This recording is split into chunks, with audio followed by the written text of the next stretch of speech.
kuntigi kɔrɔ Donald Trump ana jɛɲɔgɔnw n'a kɔkɔrɔmadonbaga caaman bɛ ka kofɔli dalilun tanw laseliw kɛ min ye k'a jira k'a fɔ ko san 2020 kalata namara la awa ko hali novamburu kalo nata kalata nunu fɛnɛ bɛna kɛ o cogoya kelenw na an bɛna détails di aw ma sisan jɛmukan kɔnɔna la ni kunnafoni nunu de bɛna fara an ka laselikɛlaw ka kunnafoni tɔmɔlenw kan Mali ani duniya lamini na ka tɛntɛ aw ye sisan an ka jɛmukan kɔnɔna la. Aya u bisimila an ka kunnafoni kɔnɔ mana sachet nɔgɔw bɛ kɔlɔlɔba de bila wagati yɛlɛmaw ani mɔgɔw yɛrɛ ka kɛnɛyaw kan yaasa ka o kɔlɔlɔ ninnu fangaw dɔgɔya Mali jamana kun ye sariya hakɛ dɔw tigɛ a kan nka sariya ninnu tɛ ka labato mun kama dɔnbaliyaw de don wa walima mun de don Madame Kuyate VOA Bambara ka laselikɛla ale ka sɛgɛsɛgɛliw bɔra a kan an k'a lamɛn. Bamako faba kɔnɔ an fɛ yan nɔ fɛn o fɛn bɛ san an fɛ a mana kɛ dala dumuniw walima an mako ɲɛ minɛnw ninnu bɛɛ lajɛlen bɛ kɛ manaforoko de kɔnɔ ka d'an ma I mana taa an ka suguw kɔnɔ o an ka butigibaw alimentation fɛn fɛn mana san a bɛɛ bɛ kɛ fila mananinw de kɔnɔ hali an ka jisuma mintaw nin bɛɛ lajɛlen bɛ feere mananinw de kɔnɔ ka sɔrɔ fɛn min don a kɔlɔlɔ tan tɛ ka kɛɲɛ ni sigida dɔɔnikɛlaw olu ka fɔtaw ye ko sabula I ɲɛ bɛ nin manaforoko minnu na a bɛ se ka san 100 ni kɔ de kɛ dugukolo kan ka sɔrɔ a ma tiɲɛ nka an ka suguw kɔnɔ bi alimentation butigibaw ni manaforoko in bɛ feere ni yɔrɔ bɛɛ lajɛlen na wa fɛn min fɛnɛ don a makadi maaw ye kosɛbɛ manaforoko a nafa kɔni ka bon kosɛbɛ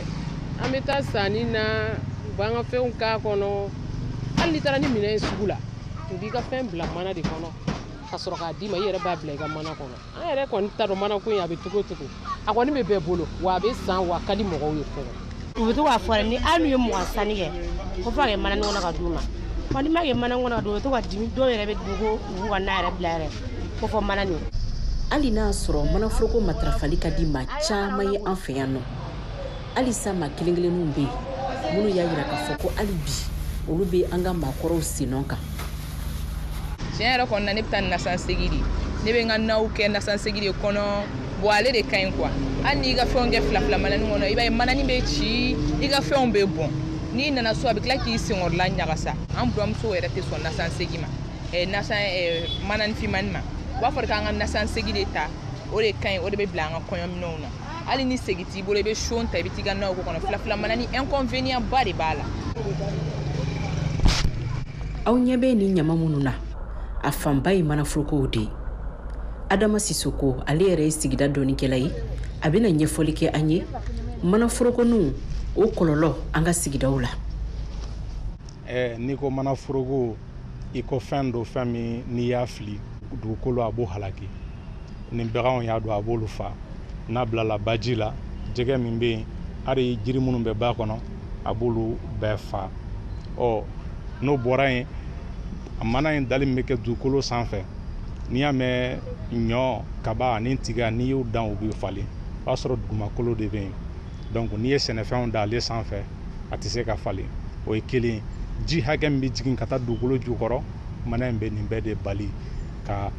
donc n'o kɛra o bɛ na ni ja ye hali ni ka sɔrɔ san nalen don ka yɔrɔ tɔw ɲigin I b'a sɔrɔ mana bɛ yɔrɔ min na yen jalen don ni o bɔra yen an ka denw bɛ kulonkɛ min kɛ mananinw la I n'a fɔ u ka ballonninw n'u ka poupées n'u dilannen don mana foroko in ye o y'a jira k'a fɔ den n'a bɛ kulonkɛ k'o la a b'a hakili dɔgɔya o ye kelen hali a ka den sɔrɔ ko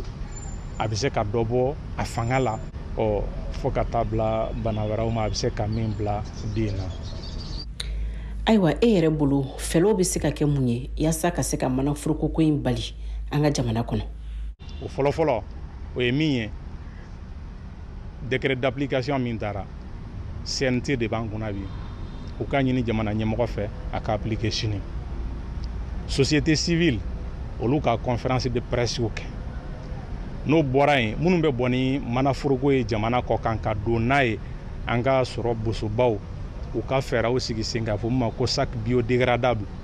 u k'olu dilan k'u bila mɔgɔw ka bolo kan mɔgɔw ka se k'o san o kama welewelelikan an b'o ɲɛsin an ka jamana marabagaw ma décret min tala kabini san 2014 o baaraw ka se ka lawaleya Mariam Kuyate ka laselikan don ka bɔ Bamako VOA Bambara tɔgɔ la. An bɛ an semafa ka taa segukaw fɛ yen nɔ Sekɔrɔ n'o ye Segu mara kin dɔ ye ayiwa Sanjiba Jibɔn a ye gɛlɛya bila sigidala mɔgɔw kan ayiwa Lasana Famanta ale bɛ seereyaw di Moribo Danbele ma an ka u ka masala lamɛn. Fara de mɔgɔ bɛ jɔyɔrɔ min ka jɔ mɔgɔ ka ji sama mɔgɔ tɛ ka jɔ o si la hali bɔti jɔyɔrɔ dɔw la n'a ye jɔ fana mɔ n'a b'a sama ka na bala tindi min o tindi foyi tɛ yen nɔ o bɛɛ kɔrɔ baji fɛ baji o bɛɛ tunu. Mais an y'a mɛn fɛnɛ k'a fɔ ko baji yɛrɛ a bɛ dan yɔrɔ min na kɔrɔlen ko baji tɛmɛn'o kan. Baji tɛmɛn'o kan pewu u ko ko nin baji yɛrɛ donni depuis 67 o b'an ni ɲɔgɔn na cɛ. A ye tiɲɛni suguya jumɛn kɛ? An yɛrɛ fɛ Sekura yan nɔ a ye dugulakaw ka bulon a y'o ben a ye bulon 3 de di an yɛrɛ fɛ yan nɔ. An bɛ nin wagati min na sisan ji yɛrɛ bɛ yɔrɔ jumɛn na sisan nin wagati la? Ji nana fɔ an bɛ seli misiri min baara fɛ ji nana fɔ o da la sisan ka na tile bɛ fɛn da fɛ mais kɔrɔbɛ da a y'o dépassé yɛrɛ hali minnu bɛna don kɔrɔbɛ da fɛ olu bɛ taa munumunu fɔ an yɛrɛ ka sabara de fɛ sisan. Fɔ a ye mɔgɔ bɔnɛ a nin la wa? Non anw fɛ Sekura a ma mɔgɔ bɔnɛ a nin na parce que anw ye sɔmɔnɔw de ye a sɔmɔnɔ mɔgɔ min bɛ ji la o de ka ca min tɛ ji dɔn ye mais so kɔni a ye cɛnni kɛ so la kosɛbɛ. Nin kɛlen a ye mɔgɔ siso bɛ yen a ye mɔgɔ ka bulon fana bɛ yen. Segu faamaw ye wulikajɔ jumɛn kɛ nin koɲɛ in na? Faamaw ye wulikajɔ kɛ min na o ye ko sanji kɛra sababu ye ka minnu ka so bɛ yen a n'a ye minnu ka kɔlɔn firi a n'a kɛra sababu ka minnu ka kogow bɛ yen a part ça mais baji kɔni faamaw ma wulikajɔ kɛ o la fɔlɔ an y'o kibaruya sɔrɔ fɔlɔ. U ye wulikajɔ suguya jumɛn kɛ ni sanji ko in yɛrɛ ka b'a daminɛ na? Bon u ye wulikajɔ suguya min kɛ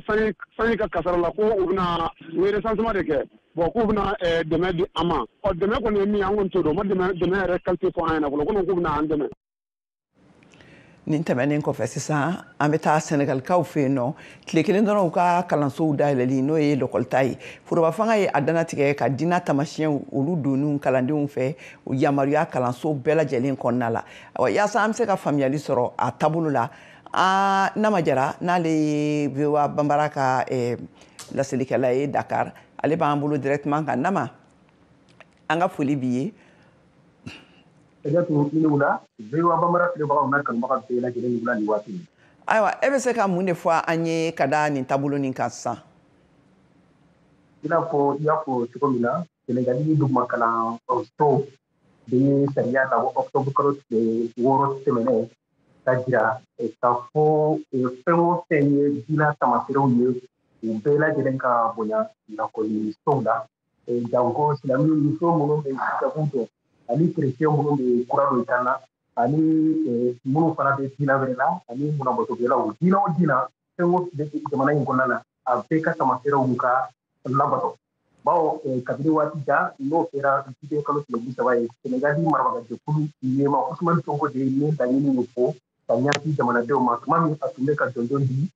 mɔgɔtigininw ma n'u ye jɔnjɔnw sɔrɔ a bɛɛ lajɛlen ye hijabudonnaw de ye o de kama a ye nin ladili fɔ nka komi i y'a fɔ cogo min na an bɛ waati min na kalan daminɛna Senegali nka tarata don chrétien lakɔliso dɔ la o lakɔliso in na u ye mɔgɔtigininw de gɛn bawo k'a ye hijabu don n'o ye silamɛw ka dɔnni fini ye o kama lakɔliso in ɲɛmɔgɔ n'o tɔgɔ ko Marie Thérèse Diouf ye a y'a jira k'a fɔ olu ka sariya la finiw dɔw bɛ yen olu tɛ don u ka lakɔlisow la mɔgɔtigininw yɛrɛ b'a dɔn bawo a ye san 6 de kɛ kalan na lakɔliso in na ale yɛrɛ b'a dɔn ko finiw don u tɛ don o de kama olu ka sariya la o tɛna se ka kɛ cogo si la o kama u y'a jira la k'a fɔ ka taa fini wɛrɛ don a kana lakɔliso in na ka datu ko in tun bɛ nin waati la. Ayiwa donc yala o sababu kɔni na sisan Nama e bɛ min fɔ an ɲɛna o kɔrɔ de ye k'a fɔ ko kalanso dɔw bɛ yen nɔ a ma diya olu ye mun de y'a waleya yɛrɛ faamaw yɛrɛ ka wuli ka jɔ kɛ k'a fɔ k'u bɛ nin kɛ sariya hakɛ ye k'a bila a ka lawaleya k'a yamaruya kalanso bɛɛ kɔnɔ mun nana n'a ye mun y'a waleya? Nin ko in Senegali jamana kɔnɔna na a mɛnna sen na bawo a sera kabini jamana politikoro tile la Macky Sall chrétienw ka lakɔliso dɔw bɛ yen silamɛw ka hijabu dɔn u b'a fɔ caman ye a ka taa finiw yɛlɛma ka na lakɔliso la n'o tɛ a tɛna se k'a don o de kama marabagaw y'a lajɛ kabini ni marabagajɛkulu kura in nana Senegali ni Bassirou Diomaye Faye ye jamanakuntigi ale y'a jira k'a fɔ jamana in kɔnɔna na bɛɛ de ka kan bawo sariya suma y'a jira k'a fɔ mɔgɔ si ka diinɛ bato cogo c'est-à-dire i tɛ se ka kɛ i yɛrɛ cogo la min ka di ye i n'a fɔ diinɛ sariya y'a fɔ cogo min na o de kama jamana marabagaw y'a jira k'a fɔ ko in bɛ cogo min na u ka mɔgɔw bɛɛ lajɛlen ka diinɛw bonya lakɔlisow la jango la poli nyema o pela jere ka bonya o de kama o ni sariya labo ta sifo ka kosobe nyangilu ba kono ba walma nyangilu ta kono ba nga marabako ma o kuma polo ambe wati mina nga ye sariya ko ni labo ka ko o kamba to ni ndo bela jere ka dina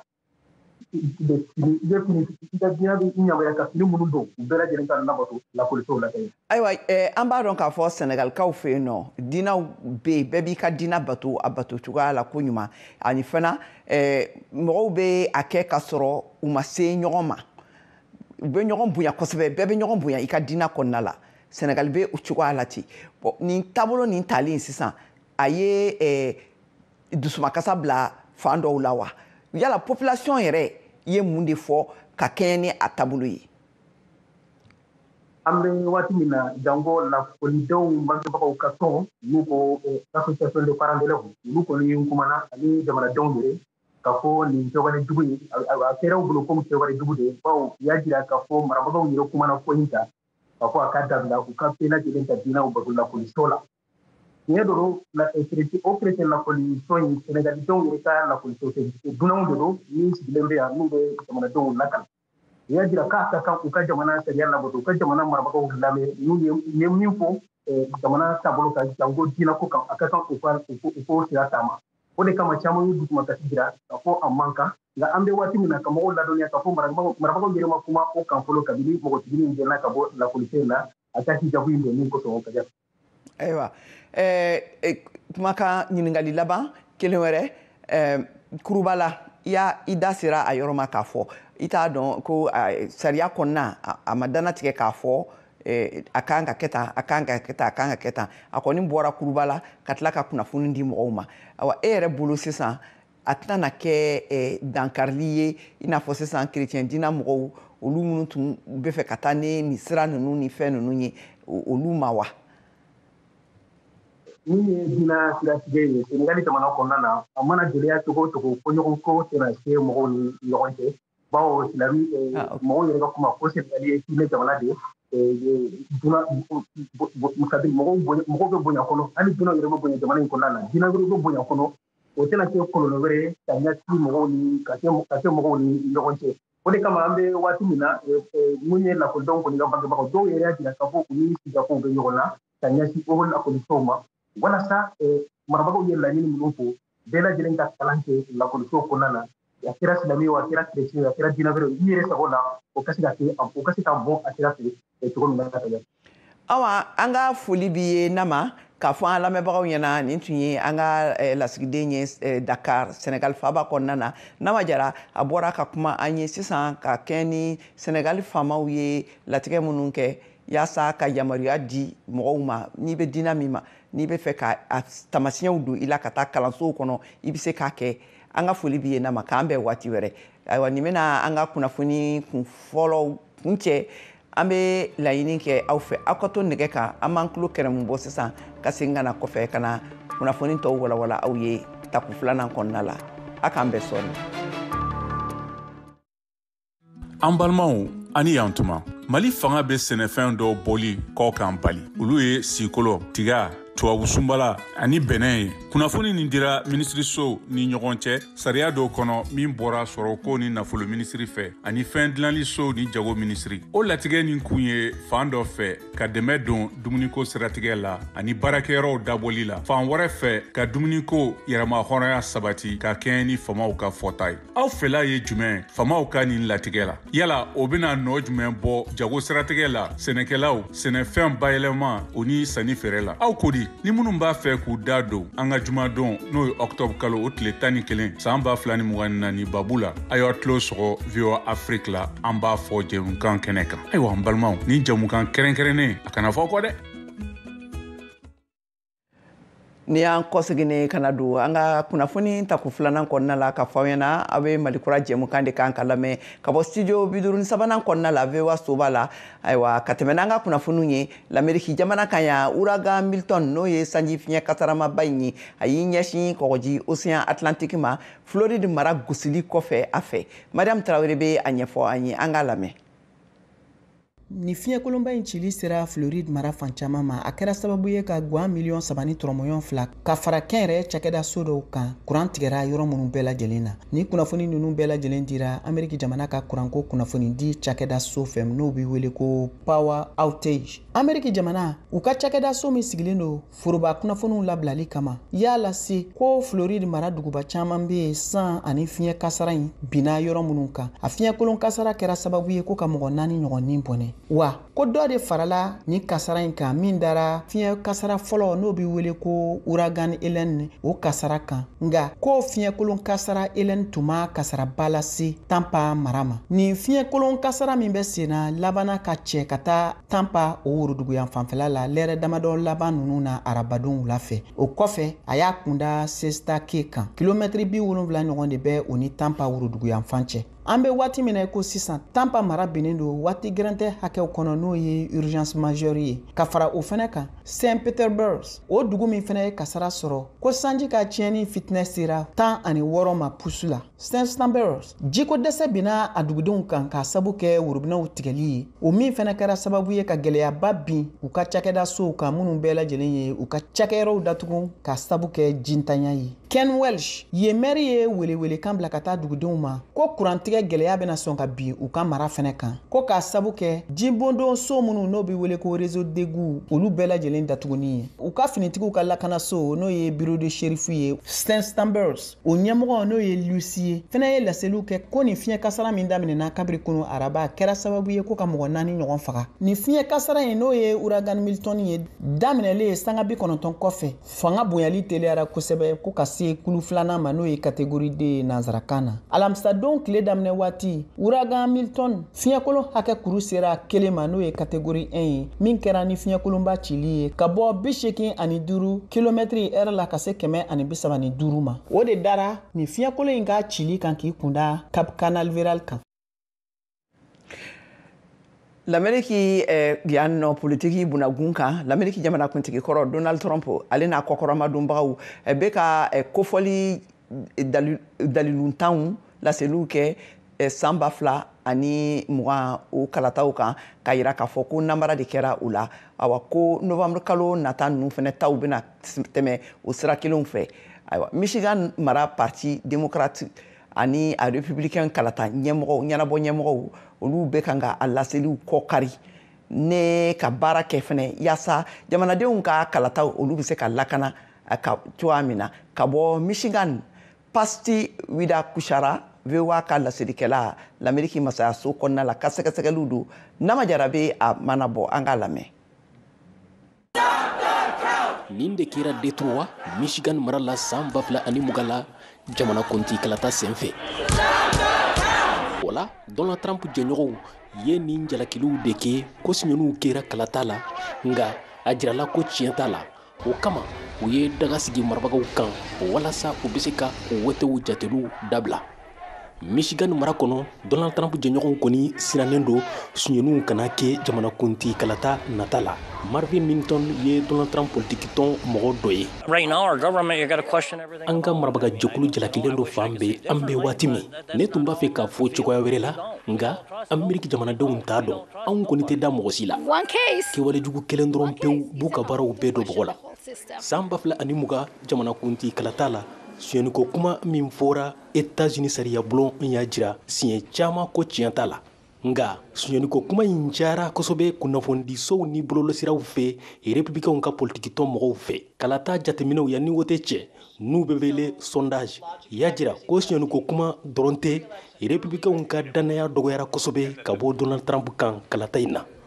États-Unis maraw ɲɛmɔgɔw y'a jira k'u bɛna fɛɛrɛw bɛɛ kɛ walasa kalatalaw ni kalata taabolo ka lakana u y'a jira fana ko kunnafonikɔlɔw carili bɛ se ka kɛ kojugu ye kalata in ma Jonathan Breuter ye Michigan kalata cakɛda ɲɛma ye a bɛ se ka kɛ kɔlɔlɔ ye ka ɲasi kalata labɛnbagaw ma kunnafonikɔlɔw cariliw bɛ se ka na ni kasaraw ye kalata senfɛ n'o kɛra o ye kojuguba de ye an ka jamana n'an ka bɛjɛfanga ma Narrator 7 Justin Robeck ye républicainw ka mɔgɔ dɔ ye Comté d'Ottawa Michigan mara kɔnɔ ale bolo kalata in bɛ gɛlɛya Our political leaders an ka politiki mɔgɔw bɛɛ ka kan ka tiɲɛw ni kunnafoniw ɲini n'u m'o kɛ ne hakili la danaya tɛna k'u kan kalata in taabolo la. Of our confidence and trust in the process. Michigan mara la Donald Trump jɔɲɔgɔnw ye Jocelyn Benson nomine ni démocratiw ka ɲɛma don ka da kan k'a bɛ komi a sen yera kalafili namaraliko dɔ la. Peter Ostra ye républicain ɲɛma ye Michigan mara kɔnɔ sariya ye min fɔ ni Jocelyn Benson m'o jaabi an b'a wele kiiritigɛso la walasa kiiritigɛlaw ka wajibiya a ka sariya sira taama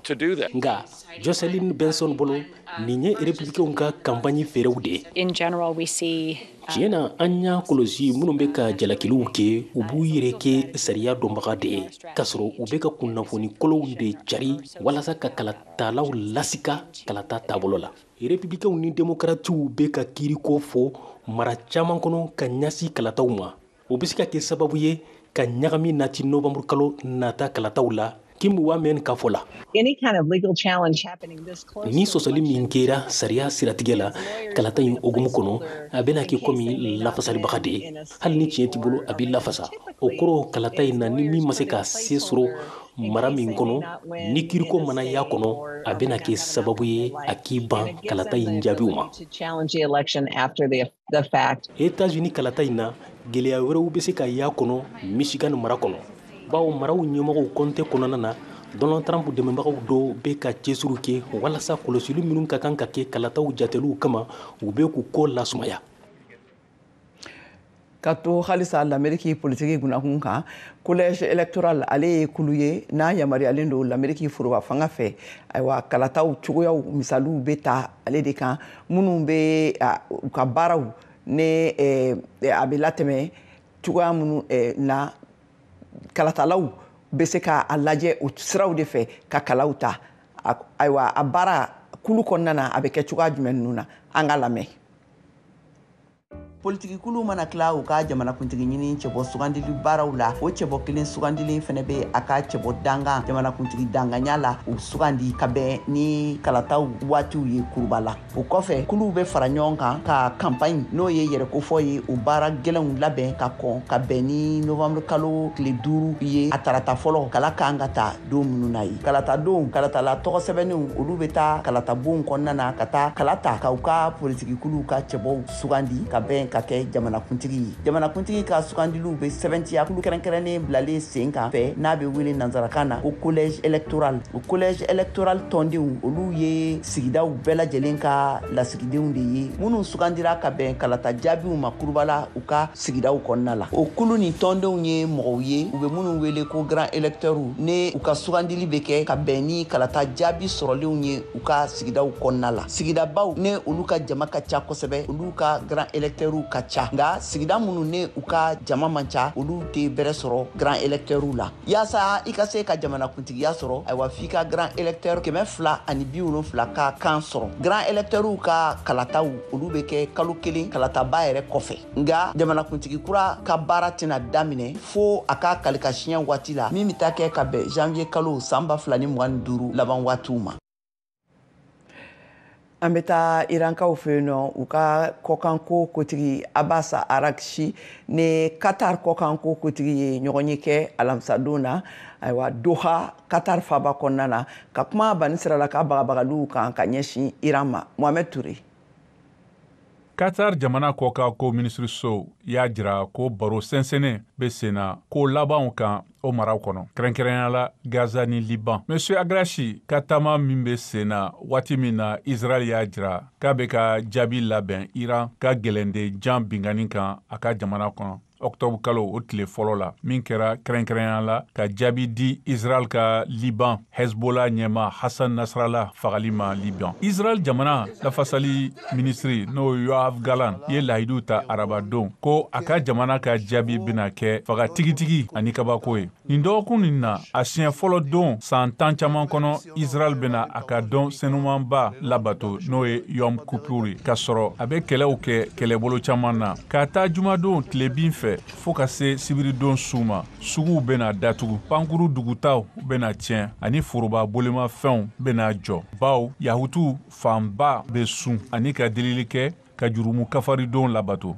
Nga Israel sɔrɔsiw bena taa fɛ ka wulikajɔw kɛ Palestine kɛlɛcɛkulu Hamas kama Gaza ani Shiite Hezbollah kɛlɛ Liban. Israel ka bingani min kɛra Gaza mara kan o ye mɔgɔ 28 faga alamisa don kisibagaw ka fɔ la lakoliso dɔ kɔnɔ denbaya minnu bɔra u ka yɔrɔw la ka sɔrɔ sɔrɔsikuluw y'a jira k'u ye Palestine silamɛtɔn n'o ye Hamas ka ɲɛmɔgɔso dɔ laɲini. Ka kɛ ni CAN éliminatoire Maroc san 2025 nata la Mali ni Guinée Bissau ka cɛdenw ka kan ka ɲɔgɔn sɔrɔ jumadon na octobre kalo tile 11 san 2024 an ka Siaka Tarawele lamɛn a kan. Domi tun fɔra o sera ka ban ka da kan sini jumadon octobre kalo tile 11 san 2024 na ni Mali forobatɔn cɛkɔrɔbalenw bena Guinée Bissau taw bisimila sirantɔrɔntan bunagun kan a ɲɔgɔndan bɛ tan Bamako stade du 26 mars la a bɛ daminɛ ni nɛgɛ 19 dana gosira Mali heure la a ɲɔgɔndan bɛ don Coupe d'Afrique des Nations CAN Maroc 2025 éliminatoire tile sabanan ɲɔgɔndan hukumu kɔnɔ. Mali ale ni Guinée Bissau se de bɛna ɲini Mali forobatɔn degeli karamɔgɔ Tom Saint-Fiti ka fɔ la ka da kan n'ale ye se sɔrɔ yan ka kuru 3 ta o bɛ tarata nata ɲɔgɔndan nɔgɔya o kɛnɛ kan Guinée Bissau bɛna Mali bisimila Guinée Bissau jamana kan o ye CAN éliminatoire tile 4 ɲɔgɔndan ye. Labɛnni kɔni siratigɛ la caman kɛra olu la ka da kan bɛ waati min ko sisan Mali sirantɔrɔntana cɛkɔrɔbalenw bɛ kabala o bɛ ka labɛnniw tɔw lase walasa ka se ka se sɔrɔ ɲɔgɔndan in kɛnɛ kan o ni kunnafonidilaw yɛrɛ bɛna ɲɔgɔn sɔrɔ hakili falen na i n'a fɔ a bɛ deli ka kɛ cogoya min na ni nin n'a ɲɔgɔnna ɲɔgɔndan bɛ yen o hakili falen bɛ kɛ kabalakaw fɛ yen n'o ye sirantɔrɔntanaw dagayɔrɔ ye k'a kuncɛ CHAN championnat d'Afrique des Nations n'o ye farafinnagun sirantɔrɔntan ɲɔgɔndan wɛrɛ ye min bɛ farafinna sirantɔrɔntana sodenw kofɔ o tako seginna n'o bɛ tan san wɛrɛ 2025 jamana 3 kan n'o ye Tanzanie, Uganda ani Kenya ye o tirage au sort kɛra kunu araba octobre kalo tile 9 san 2024 na min ye Mali ye ale ni Mauritanie de bɛna ɲɔgɔn sɔrɔ o éliminatoire n'u kɛnɛ kan Mali ni Mauritanie ɲɔgɔn sɔrɔ kɛnɛ in kan siɲɛ damadɔ o kɔrɔ b'a jira ko Mali ni Mauritanie o tɛna kɛ dunɔ ye ɲɔgɔn ma ɲɔgɔndan tagali n'o ye éliminatoire ninnu ye n'a bɛ CHAN ko fɔ o kun fɔlɔ bɛ tan décembre kalo nata k'a daminɛ tile 20 ka taa bila tile 22 la o furancɛ la o ye kun fɔlɔ ye éliminatoire kun filananw bɛ tan décembre kalo halisa o nata la san 2024 na k'a daminɛ a tile 27 ka taa bila tile 29 na CHAN championnat d'Afrique des Nations n'o bɛ farafinna sirantɔrɔntana sodenw ko fɔ o tɛmɛnen n'o ye tako 7nan ye o jɔnjɔn bɛ Sénégal de bolo VOA Bamara tɔgɔ la Bamakɔ Siaka Tarawele kala seri don. Ni bɛna dansigi kɛ an ka bi jɛmukanw na jɛmukan ninnu labɛnna Blanche Sanu fɛ u lasera aw ma ne Keyatu Tarawele fɛ a bɛ jɛmukan ninnu sɔrɔ an ka réseaux sociaux pagew kan bɔlɔlɔsiraw fɛ Facebook ani an ka page ba kan ani YouTube kan a k'an bɛɛ sini. K'i abonné VOA Bambara WhatsApp la walasa kunnafoni fosi kana fɔ i kɔ o ka nɔgɔn kojugu. I ka WhatsApp kɔnɔna la i bɛ taa statut lajɛyɔrɔ la. Yen i b'a sɛbɛn VOA Bambara.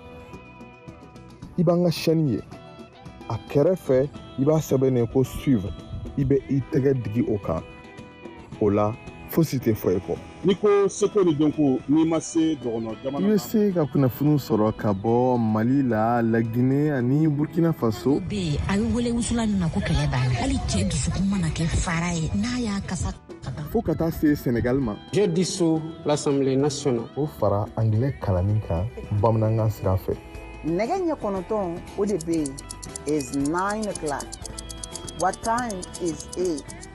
VOA Bambara ka WhatsApp kan farafinna ni diɲɛ kunnafoni fosi tɛna fɔ aw kɔ bilen. Ayiwa sɔmɔgɔ don dɛ.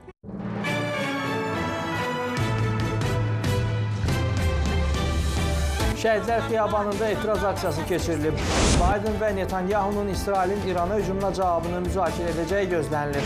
Azərbaycanlıların Vaşinqton ştatında məşhurlaşan pizzaları. Olimpiyadan xüsusi reportajımız.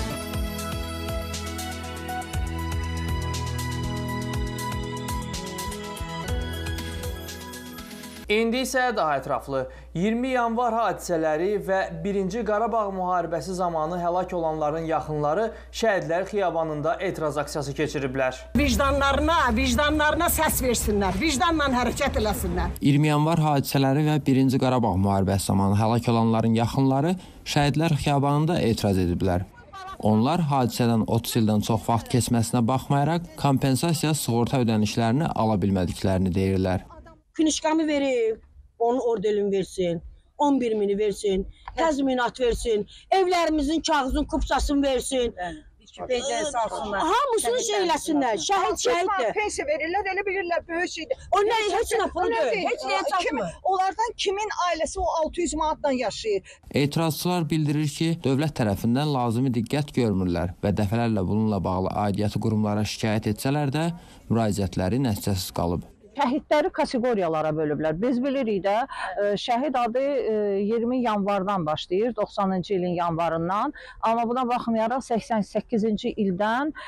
Azərbaycan şəhid verir. Məsəl üçün biz harasa gedəndə deyirlər ki, sizin şəhidlər köhnədir. Şəhidin köhnəsi təzəsi olmur ki. Həlak olanların yaxınlarının sözlərinə görə onlar dövlət tərəfindən ayrı seçkiliklə üzləşirlər. Şərt o deyil, silahın olsun. Silahsız olublar meydanda. Mənim atam dünən kimi yadımdadır ki, keç-keç məcbur eləməyib. Atam könüllü gedib o meydana. Bilirdi bəlkə də öləcək. Öldü, getdi. Hə. Olan kim oldu? Mənim yetim oldu. Və qalmışam bugün mənə kimdən dəstəyi var? Biri gəlsin desin ki, devlət qurumundan ki, 1 kilo qreçka vermişəm mən bu şəhidin qızına. Deyə bilməz. Aidiyyəti qurumlardan məsələ ilə bağlı mövqe almaq mümkün olmayıb. Keçmiş SSR Silahlı Qüvvələrinin Bakıya və Azərbaycanın bir neçə rayonuna hərbi müdaxiləsi zamanı həlak olmuş 149 nəfərə indiyədək 20 yanvar şəhidi fəxri adı verilib. 1988-ci ildən 1994-cü ilə kimi 1-ci Qarabağ müharibəsi zamanı Azərbaycanla Ermənistan arasındakı toqquşmalar nəticəsində hər iki tərəfdən minlərlə şəxs həlak olub. İsrail qüvvələrinin Livanın cənubunda İranın dəstəklədiyi Hizbullah militantlarına qarşı quru hücumlarını gücləndirdiyi bir vaxt, ABŞ prezidenti Joe Biden'ın İsrailin baş naziri Benjamin Netanyahu ilə oktyabrın 9-da danışacağı gözlənilir. Reuters və Axios'un adının çəkməməsi şərti ilə məsələ ilə